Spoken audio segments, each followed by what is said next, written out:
Welcome to Wine Soundtrack International. Listen to the passion with which producers narrate their winery and their world. In 30 answers, discover their stories, personalities, and passions. Hello, friends and listeners of Wine Soundtrack. This is Alison Levine, and today I'm with Nigel Westblade. He's the winemaker at Peter Lehmann Wines. That's in the Barossa Valley in Australia. Nigel, welcome and tell us about Peter Lehmann. Thanks for having me, Alison. Yeah, Peter Lehmann Wine, as you said, is located in the Barossa Valley in Australia, where I guess the interesting thing about Peter Lehmann Wine is where we come from and why we exist. So I'll just go into that a little bit for you. Yeah, please do. Sure. So in 1977, Peter Lehmann was a winemaker, winery manager for a large multinational wine company. And during that time, there was a large oversupply of grapes in not just the Barossa, but in Australia in general. During that year, the management told Peter, you're going to have to go out and tell all your growers, we're not going to buy any grapes this year. We've got more than enough wine already in the tanks to keep us going, and we'll talk again next year. Now, Peter's obviously at that stage, he's a fifth generation Barossa, living in the Barossa for 5 generations. And so he'd grown up with these people, and he sort of thought about it for a couple of days, and he just decided there is absolutely no way I can go out and tell these growers that I'm not taking their fruit this year, because no one else was going to take it. For most of these growers, that was their only source of income for the year, so it would have been absolutely devastating for these guys. So he thought about it long and hard, and in the end he managed to beg, borrow and steal, and he did manage to steal a little bit of winery equipment and got enough to get a small winery together. So and at that stage he basically had to go to his growers and said, look guys, I've spent all my money on getting this together. I can't afford to pay for the grapes this year, but what we'll do is, if you give me the grapes, I'll make wine out of it, and I'll sell the wine, and I'll pay you first, and then if there's any money left over, then I'll pay myself. And that's exactly what happened, and still to this day, we still have, that's the core of our grower base, is the original growers. Wow, that's a wonderful story. I know that Peter Lehmann unfortunately passed away a few years ago. He lived a long, full life. How long have you been the winemaker there? So I've been a chief winemaker now for 3 years, so it's been a very steep learning curve, but I've had a great time. I've got a great team of winemakers with me, so I have 3 winemakers, Tim, Brett and Brooke, and so they're a very stable team and they're very capable winemakers as well, so the transition was no problem at all. Wow, so now you're following on the same tradition, working with a number of growers. Do you own any estates as well? Yeah, so since we're currently owned by the Casella family, still a family-owned business, and they have expanded their footprint in the Barossa Valley. So probably the site itself is probably around 200 acres with the winery and adjacent vineyard. And then there's probably, throughout the Barossa, there's probably 4 sites totaling up around 1,000 acres of vines as well for the company. Wow. And how many growers are you working with? So currently we're working with probably about 115 to 120 growers. Yeah. Wow. Lots of small little growers out there. Yeah, it's crazy. So it's interesting because we take parcels of fruit from 1 or 2 tonne from our small guys all the way up to the bigger guys. Probably the largest grower we have is probably delivering in about 160 tonne of fruit. So yeah, no, it's a challenge to manage, but the growers all got fantastic personalities, and they've been doing it a long time, and they have a good understanding of what we want and what they can do. So it's still a really good relationship. Yeah. What's your total case production? So currently at the moment, the winery itself is making around that 2 million cases a year. Okay, 2 million cases. And available around the world? Correct. So we are probably about half our sales are domestically, and then obviously in the major markets, so Europe, both in the UK and mainland Europe, as well as the US, Canada, and several other markets as well. So tell me about your first memory relevant to wine. It's probably the reason why I became a winemaker. So I guess I started off originally, I did a straight pure science degree at Melbourne University, so there was no exposure to wine there. And I was getting to the end of that 3-year course and ended up going to a 21st birthday party, and I was speaking to a guy I'd never met before who just happened to be a winemaker, and I was sort of explaining my situation where I'm coming to the end of my degree. I grew up, I'm from a farming family. I really love farming, but I don't really want to be a farmer so much, but I still, I love science, but I still like to be involved in the agriculture sector somehow. Mm-hmm. And he sort of just suggested offhand that you might, like being a winemaker. And he suggested I do a vintage. So that's exactly what I did. I did my first vintage, and I was hooked after that. Wow. And so you did your first vintage where? In Australia? Yeah, in Australia, in Delatite, in a small little winery, probably a 200-ton winery in the Highlands in Victoria. Wow. Yeah. And so do you remember one of the first wines you drank, one of the first most memorable wines you drank, and what that occasion was? I guess probably the first one that I really remember was Delatite Riesling, and because that was the first wine that, there was only one cellar hand in the winery, so I did all the work on that wine. So when you tasted it at the end, you were so proud of what you had achieved. I guess I couldn't believe it tasted as good as it did since I did all the grunt work on it, I guess. So yeah, no, that still stays with me, and I still have a couple of bottles in the cellar from that vintage as well. Wow. So, yeah. Yeah, well, Riesling ages well, so I bet it's pretty damn good. Yeah, no, definitely. We break them out every now and on special occasions. So. Traveling the world abroad, who do you think drinks the best in terms of quality?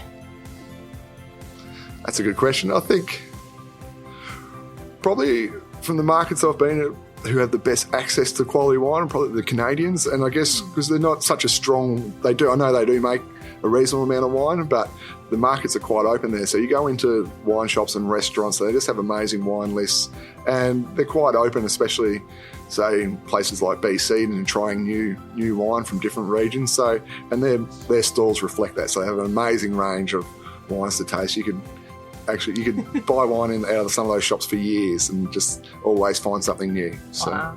So, you've worked other places, right? I know that we were talking and you told me that you'd spent a little time working in the US. Tell us where else you've worked.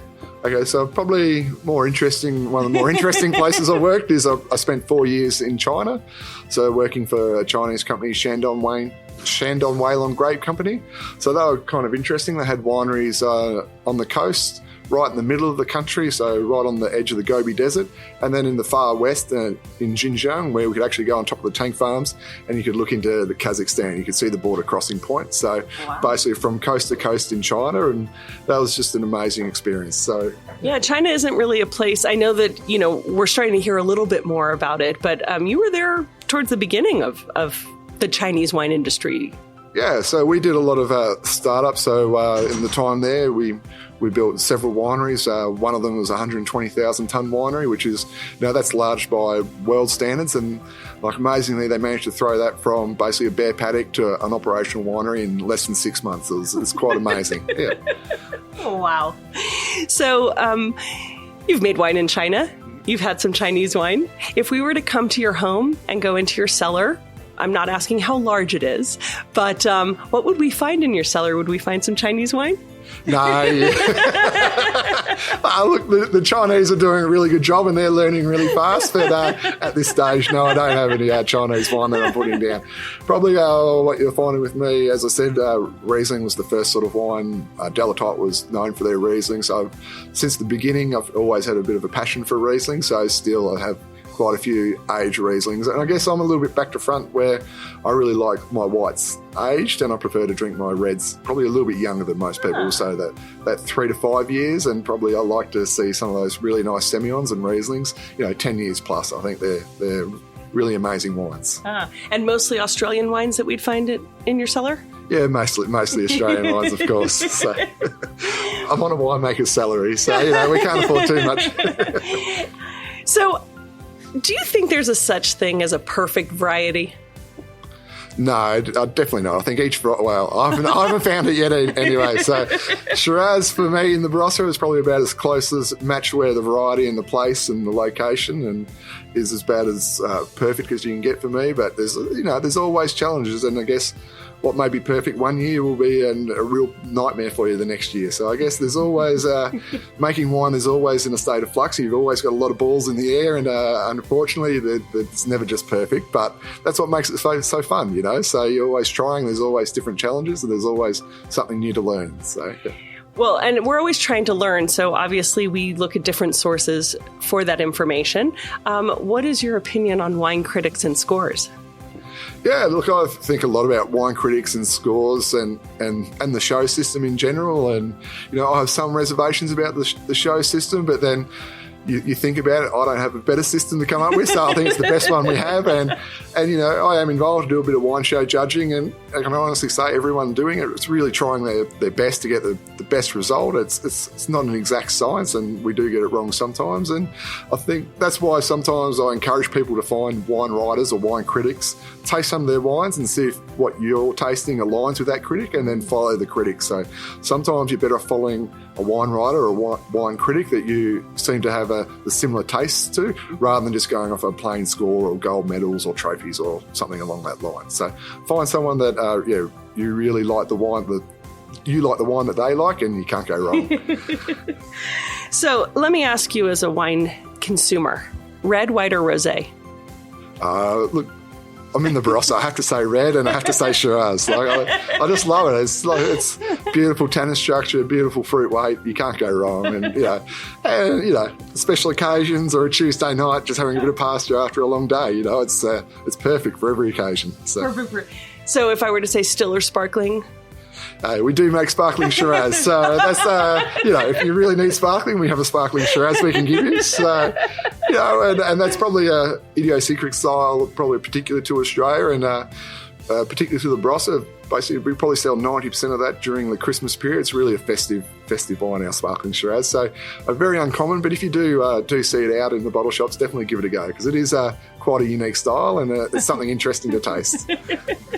Definitely unique. Yeah. So when it comes to pairing, you just talked about coming home on a Tuesday and having, some pasta and some Shiraz. How do you approach food and wine pairing? Do you think there are rules to follow?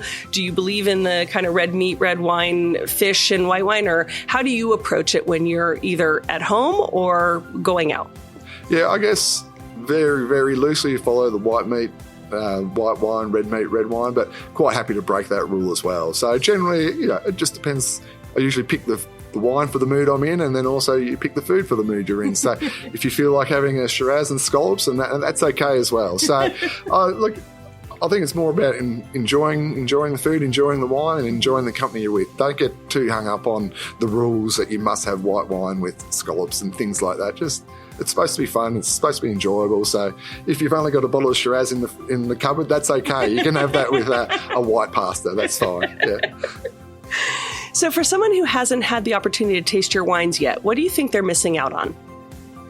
I think it's interesting to see, because we do have in our range, we have some wines that are traditionally made, and we also have some contemporary made in more contemporary manner. So it's tasting our wines. If you go through the range, it's kind of interesting to see what different styles that Shiraz can do, and the variances in the Shiraz. And we have some wines, single vineyard wines, so you can see what individual sub-regions in the Barossa do as well. So it's a really good. We are a very Shiraz-centric winery, and we're very proud of the Shiraz we make. But we'd like to think we do show good examples of what the variety can do. So speaking of good examples, if space aliens were to land on your property, which of the wines would you want to present to them?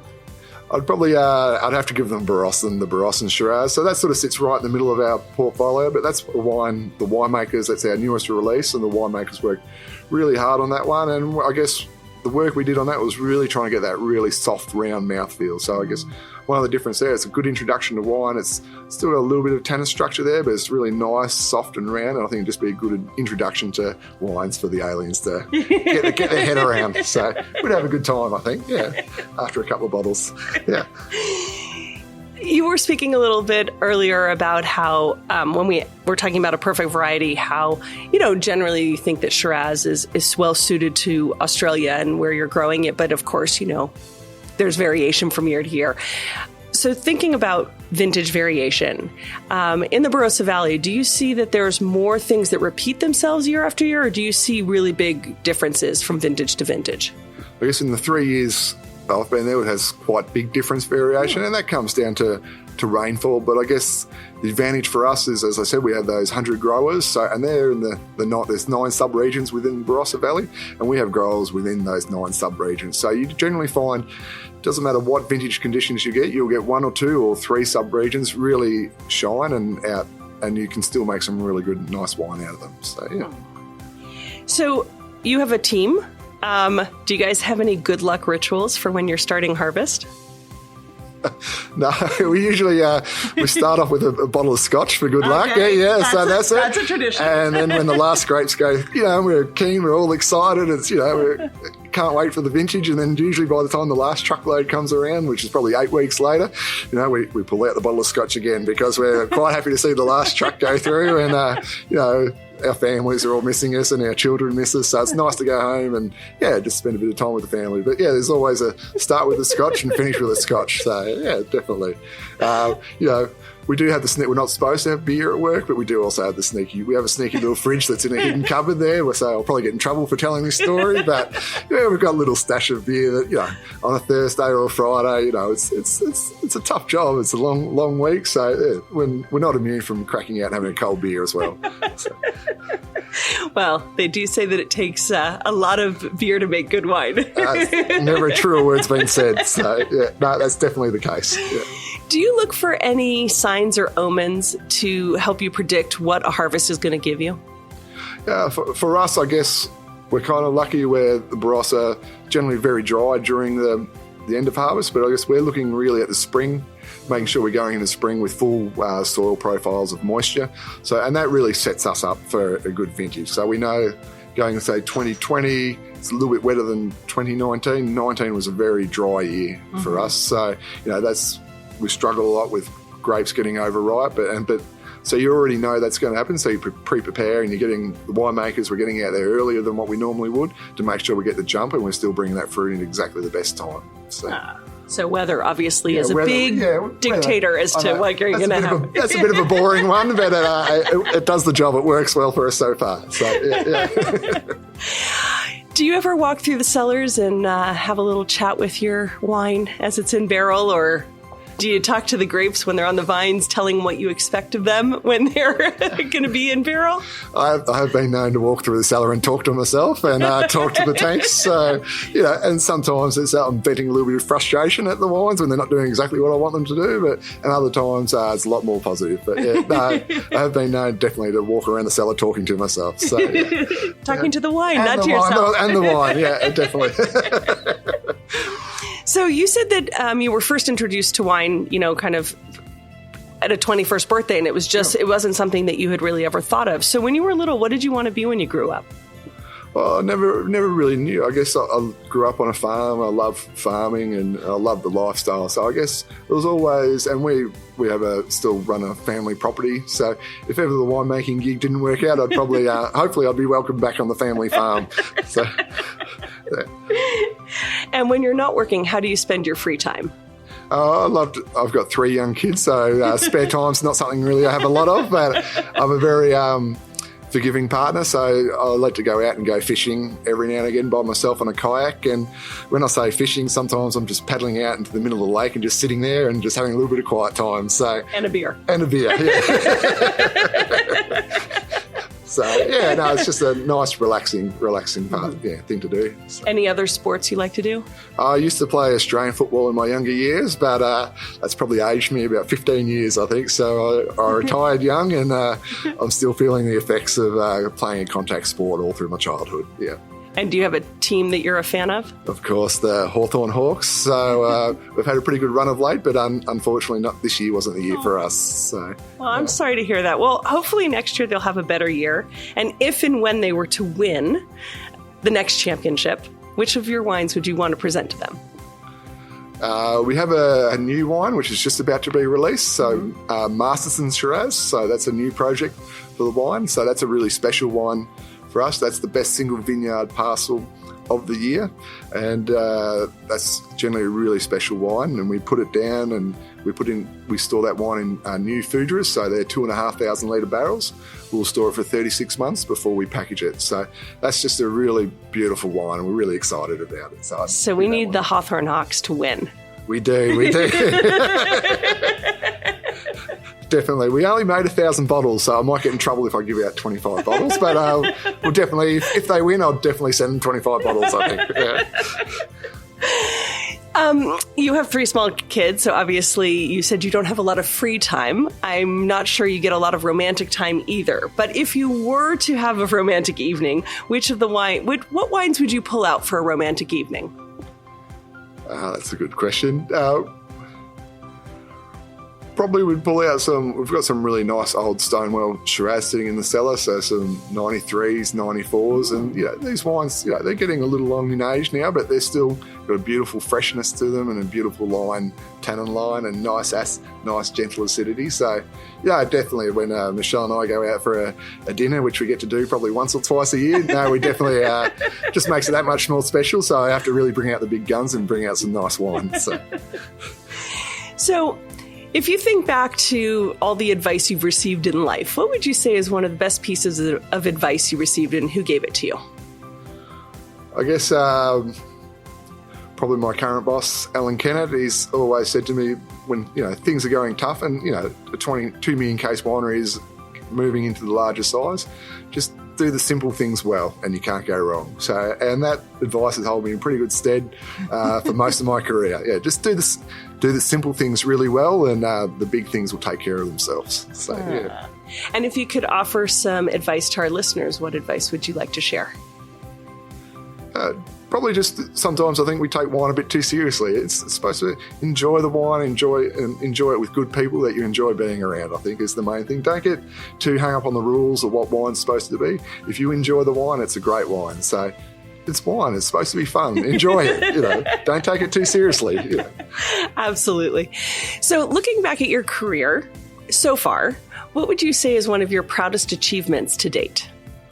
I guess probably becoming a chief winemaker and now the site manager for Peter Lehmann Wines. So I've been working pretty hard as a winemaker for probably 15 years, and I guess you like to think you're just quietly toiling away, and you like to see that somebody noticed, and the Casella family noticed the hard work and the job I've been doing, and they gave me the responsibility of being chief winemaker at Peter Lehmann Wines, which you end up probably Australia's premier wine region in the Barossa Valley, and just the history. And I really love the story of why Peter Lehmann exists, and that's growing up on a farm. I think that story really resonates with me. So, yeah. Oh, that's beautiful.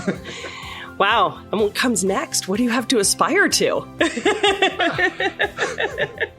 Look, we can always do things better, and that's part of the fun about the wine industry, where it never ends. The journey for improving your wine never ends. There's always something you can be doing better. So I guess your really job is just picking which one you think is going to have the biggest impact to the quality of a wine and really pursuing that. So the job never ends, and that's what makes it fun as well. So there's always something to be working on. So complete this sentence for me. A table without wine is like being at a funeral. This is so sad, you got to have I guess coming late to wine in my career, I guess when I was in my 20s, but now every meal we have a wine on the table, and I think it's an important part of having friends and family around and having good conversation. So Yes. So I want you to imagine a situation. There are paparazzi shooting through a window of a restaurant, and they are capturing a person sitting at a table. This person is sitting at a table with a bottle of your wine on the table. Who would you want that person to be? Oh, that's an interesting question. Probably,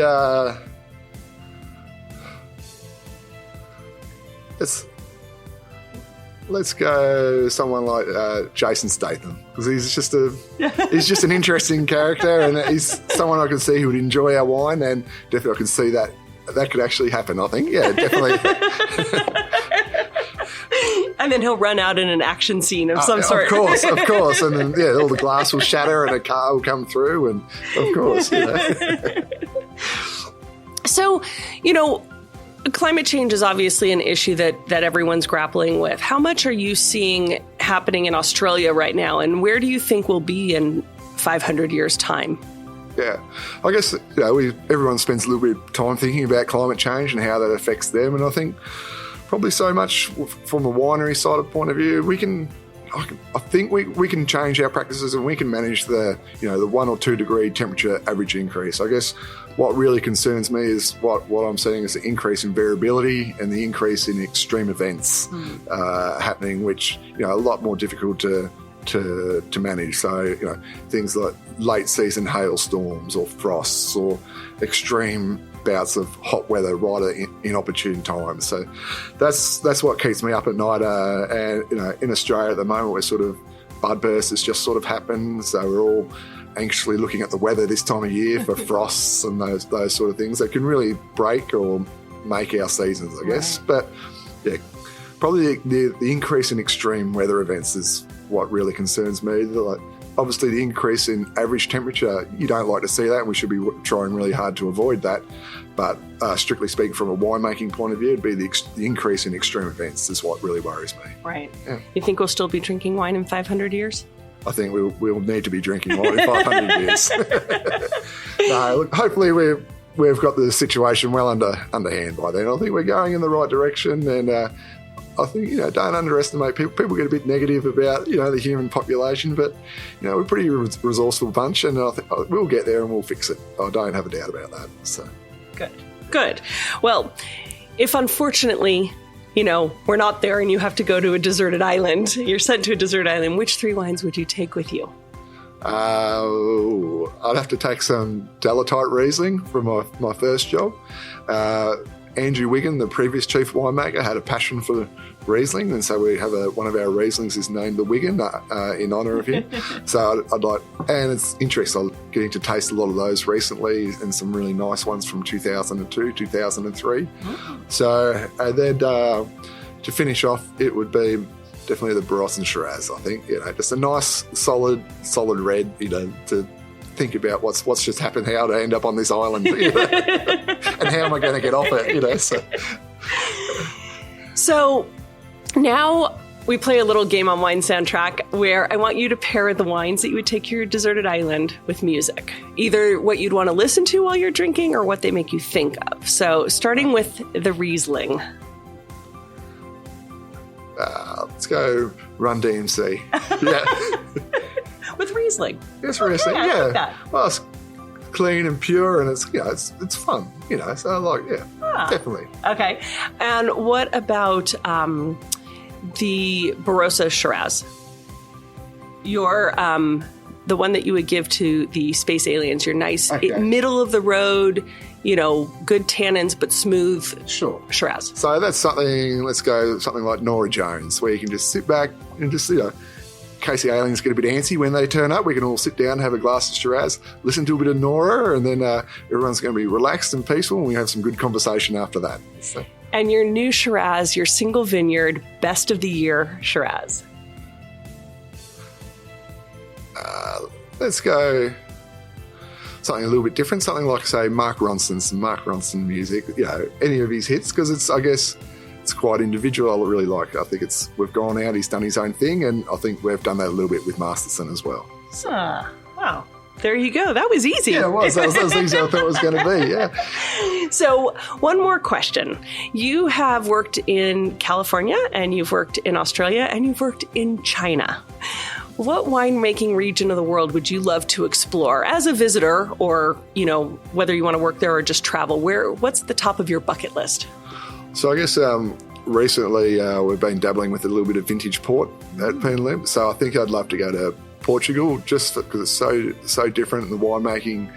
I guess adding when you with the addition of spirit, that's a whole another level of complexity that you have to manage, and I'd be really interested to see how they do it over there. So yeah, definitely Portugal at the moment. Yeah, Portugal is fantastic. So I think you'd be very happy with that visit. Yeah, that's right. So while you plan your trip over to Portugal, which you should do sooner than later, take the kids, Can people come and visit you, and where can they find you and your wines? Sure. So we have a cellar door that's open 7 days, located on the winery site. So that's in just on the outskirts of Tanunda, which is in the Barossa Valley, which is probably about an hour's drive north of Adelaide. So that's the closest international airport there. So, and Adelaide's if you love wine, Adelaide's a great city because you have some of Australia's great wine regions. Obviously, I'm a little bit biased saying Barossa's the best, but you also have the Adelaide Hills, McLaren Vale, Clare Valley. So, I think if you really love your food and you love your wine, Adelaide's a great place to visit if you want to come to Australia. Fantastic. Well, Nigel, thank you so much for joining us today at Wine Soundtrack, and thanks for sharing the story of Peter Lehmann and about you. It's a pleasure. Thank you so much for having me. It's been fun. Yeah. Thanks for listening to a new episode of Wine Soundtrack International. For details and updates, visit our website, winesoundtrack.com.